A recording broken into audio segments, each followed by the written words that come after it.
جب مردوں نے خون میں ڈوبی جنگ کو اپنا مقدر بنا لیا، جب شہر کی گلیوں میں امن کے بجائے ماتم بسا اور ماؤں کی گودیں صرف انتظار میں سوکھنے لگی، تو اٹھیں وہ جنہیں ہمیشہ خاموش سمجھا گیا۔ ایتھنز کی گلیوں میں ایک عورت، لائسسٹراٹا، وہ جو صرف صلح کا خواب نہیں دیکھتی تھی بلکہ اسے حقیقت بنانے کا اعلان کرتی ہے۔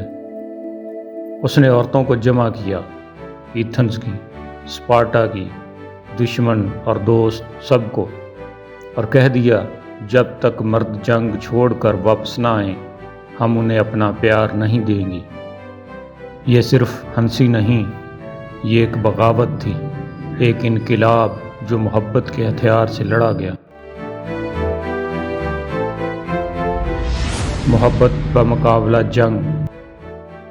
لیسسٹراٹا، ایرسٹوفینس کا وہ ڈرامہ جس نے دنیا کو بتایا کہ امن کبھی کبھی عورت کی خاموشی سے نہیں بلکہ اس کی ہڑتال سے آتا ہے۔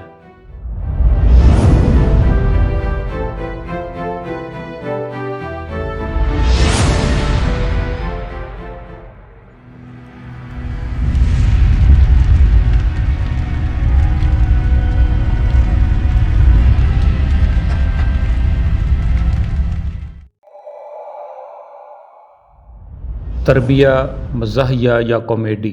یونانی لفظ کومویڈا سے متعلق ہے جس کا مطلب ہے رنگ رلیاں منانے والی ٹولی کا گیت۔ ٹریجڈی کی طرح کامیڈی کی ارتقاء کی تاریخ بھی اتنی ہی مبہم ہے کہ ارسطو تک کو بھی اس ضمن میں کوئی بات صحیح طور پر معلوم نہیں تھی۔ دونوں میں بس یہ بات مشترک ہے کہ دونوں کا تعلق دیونیسوس سے ہے جو یونان میں زرخیزی کا دیوتا سمجھا جاتا تھا۔ کامیڈی کی ادبی حیثیت کو ایتھنز میں سرکاری طور پر پہلی مرتبہ 486 قبل مسیح میں تسلیم کیا گیا تھا۔ اس کے بعد سے اسے بھی المیہ یا ٹریجڈی ڈراموں کے پہلو بہ پہلو سٹیج کیا جاتا تھا۔ اسپارٹا اور کورنتھ میں 6 صدی قبل مسیح کے ایسے مرتبان ملے ہیں جن پر ایسی ٹولیوں کی تصویریں ہیں جو اول جلول لباس پہنے بلکہ جانوروں کے لبادوں میں دھما چوکڑی مچاتے دیکھی جا سکتی ہیں۔ ایرسٹوفینس یونانی کلاسیکی ادب کا ایک نمایاں اور مؤثر ڈرامہ نگار تھا جس نے قدیم ایتھنز کے سماجی، سیاسی اور ثقافتی منظرنامے کو اپنی تحریروں میں طنز و مزاح کے ذریعے نہایت فنکارانہ انداز میں پیش کیا۔ اس کی تاریخ پیدائش تقریباً 446 قبل مسیح اور وفات 386 قبل مسیح کے قریب بتائی جاتی ہے۔ ایرسٹوفینس کا شمار قدیم یونانی اولڈ کامیڈی یعنی قدیم مزاحیہ ڈرامے کے سب سے بڑے نمائندہ مصنفین میں ہوتا ہے۔ اس کے دور میں تھیٹر صرف تفریح نہیں بلکہ ایک سماجی و سیاسی سٹیج تھا جہاں حکومت، فلسفہ، دانشوروں اور عوامی رویوں پر کھل کر بحث و تنقید کی جاتی تھی۔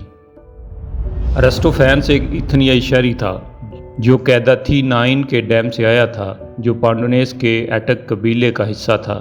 اس کا باپ فلپس تھا اور اس کی ماں زینوڈورا تھی۔ قدیم زمانے میں اس کے خاندان کا تعلق ایگینا جزیرے سے سمجھا جاتا تھا۔ ایرسٹوفینس کی زندگی کے بارے میں بہت کم معلومات ہیں۔ اس کے ڈرامے ہی اس کے سوانحی معلومات کا بنیادی ذریعہ ہیں۔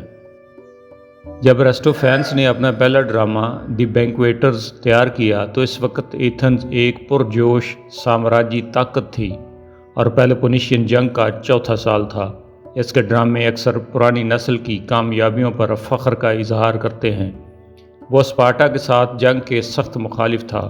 اس کے ڈرامے خاص طور پر جنگ سے فائدہ اٹھانے والوں پر تنقید کرتے تھے جن میں کلیون جیسے پاپولسٹ نمایاں ہیں۔ جب اس کا آخری ڈرامہ تیار کیا گیا تقریباً 386 قبل مسیح میں تو ایتھنز کو جنگ میں شکست ہوئی تھی۔ اس کی سلطنت ختم ہو چکی تھی اور یونان سیاسی سے فکری تہذیب میں تبدیل ہو چکا تھا۔ ایرسٹوفینس بھی اس تبدیلی کا حصہ تھا اور اس نے اس دور کے فکری اطوار میں اپنا حصہ ڈالا۔ ایرسٹوفینس نے کل 44 ڈرامے لکھے جن میں سے صرف 11 مکمل حالت میں آج بھی محفوظ ہیں۔ اس کے باقی ڈرامے جزوی طور پر محفوظ ہیں یا مکمل طور پر ناپید ہو چکے ہیں۔ اس کے ڈرامے دی کلاؤڈز، دی واسپس، دی برڈز، لا اسٹراٹا اور دی فراگ قدیم مزاحیہ ڈرامے کی کلاسیکی مثالیں سمجھی جاتی ہیں۔ اس کے ڈراموں میں زبان بے حد رنگین، مزاحیہ اور بعض اوقات فحش بھی ہوتی تھی، لیکن یہ سب کچھ ایک مقصد کے تحت ہوتا تھا۔ ایرسٹوفینز نے اپنے ڈراموں کے ذریعے نہ صرف عوام کو ہنسایا بلکہ گہری سماجی اور سیاسی پیغامات بھی دیے۔ اس نے جمہوریت، جنگ، تعلیم، فلسفہ، مذہب اور عورتوں کے مقام پر کھل کر بات کی۔ مثال کے طور پر اس کا مشہور ڈرامہ لائسسٹرا اس وقت کی پیلوپونیشین جنگ کے خلاف ایک زبردست طنزیہ رد عمل تھا، جس میں عورتیں مردوں کو جنگ سے روکنے کے لیے ان سے جنسی تعلقات ختم کر دیتی ہیں۔ یہ ڈرامہ آج بھی نسوانی طاقت اور امن کی علامت سمجھا جاتا ہے۔ اسے کامیڈی کا باپ اور قدیم کامیڈی کا شہزادہ کے نام سے بھی جانا جاتا ہے۔ اسے صرف 3 بار اولین انعام کا حقدار سمجھا گیا۔ اس کے معاصر کراتینوس اور ایوپولس کامیڈی نگاری میں اس سے زیادہ مشہور تھے اور انہوں نے اس سے زیادہ انعامات جیتے، مگر افسوس کی بات یہ ہے کہ ایرسٹوفینز کے کسی بھی ہم عصر ڈرامہ نگار کا کام محفوظ نہیں رہا۔ ایرسٹوفینز نے 427 قبل مسیح میں سٹی ڈونیشیا میں اپنے پہلے ڈرامے دی بینکویٹرز دی بیبلینینز کے ساتھ پہلا انعام جیتا تھا۔ غیر ملکی معززین بھی سٹی ڈونیشیا میں عموماً جاتے تھے، جس میں بابل کے باشندے بھی شامل تھے۔ یوں یہ ڈرامہ ایتھنیائی حکام کے لیے کچھ شرمندگی کا باعث بنا، کیونکہ اس میں ڈیلین لی کے شہروں کو چکی میں پیستے ہوئے غلاموں کے طور پر دکھایا گیا تھا۔ کچھ بااثر شہریوں نے، خاص طور پر کلیون نے، اس ڈرامے کو پولیس کے خلاف بہتان قرار دیا اور مصنف کے خلاف قانونی کارروائی کی۔ مقدمے کی تفصیلات غیر ریکارڈ شدہ ہیں۔ ایرسٹوفینز کی مزاح نگاری کے اب تک کئی زبانوں میں تراجم ہو چکے ہیں۔ اس کا پلے اہل خارنیہ 425 قبل مسیح میں پیش کیا گیا تھا۔ ایرسٹوفینز کے دستیاب تربیوں میں یہ سب سے پرانا ہے۔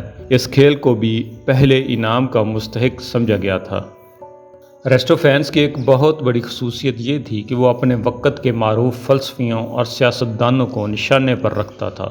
اس نے خاص طور پر سقراط کو اپنے ڈرامے دی کلاؤڈز میں ایک مضحکہ خیز فلسفی کے طور پر پیش کیا، جس نے بعد میں یہ تاثر دیا کہ ایرسٹوفینز کے اس انداز پیشکش نے سقراط کی عوامی شبیہ کو متاثر کیا۔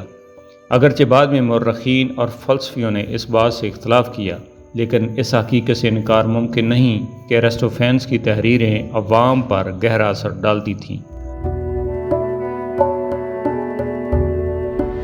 ایرسٹوفینز نے مزاح کو صرف ہنسی کا ذریعہ نہیں سمجھا، بلکہ اسے ایک سنجیدہ سیاسی و سماجی آلہ بنایا۔ اس کے ڈرامے قدیم ایتھن کے شہریوں کی کمزوریوں، منافقتوں، سیاسی غلطیوں اور ثقافتی تضادات کو بے نقاب کرتے تھے، لیکن مزاحیہ انداز میں، تاکہ وہ نہ صرف قابل برداشت ہوں بلکہ سوچنے پر بھی مجبور کریں۔ اس کی تحریروں میں بے شمار علامتیں، استعارے اور دقیانوسی کردار ہوتے تھے جو اس وقت کے معاشرتی ڈھانچے اور اقدار کی نمائندگی کرتے تھے۔ ایرسٹوفینز کا انداز تحریر نہایت برجستہ، جاندار اور عوامی ذوق کے مطابق ہوتا تھا، جس میں عام آدمی بھی اپنی جھلک دیکھ سکتا تھا۔ تاریخی لحاظ سے ایرسٹوفینز ایک نہایت اہم ادبی شخصیت ہے، کیونکہ اس کے ڈرامے نہ صرف اس کے وقت کی سیاسی تاریخ کا عکس پیش کرتے ہیں، بلکہ ہمیں اس دور کی عوامی نفسیات، شہری رویوں اور اجتماعی تجربات کو سمجھنے کا نادر موقع فراہم کرتے ہیں۔ آج بھی ایرسٹوفینز کے ڈرامے دنیا بھر کے تھیٹروں میں پیش کیے جاتے ہیں اور جدید فقاہیہ ادب کے مصنفین اسے اپنا پیش رو مانتے ہیں۔ یوں کہا جا سکتا ہے کہ ایرسٹوفینز نے مزاح کو ایک ایسا فن بنایا جو صرف ہنسی نہیں دیتا بلکہ ایک آئینہ بھی فراہم کرتا ہے جس میں سماج اپنے چہرے کو پہچان سکتا ہے۔ اس کا طنز کبھی کبھی تلخ ضرور ہوتا ہے، لیکن اس کی نیت اصلاحی ہوتی ہے۔ یہی اس کے فن کی خوبصورتی ہے جو آج بھی زندہ ہے۔ لیکن اس کی نیت اصلاحی ہوتی ہے۔ یہی اس کے فن کی خوبصورتی ہے جو آج بھی زندہ ہے۔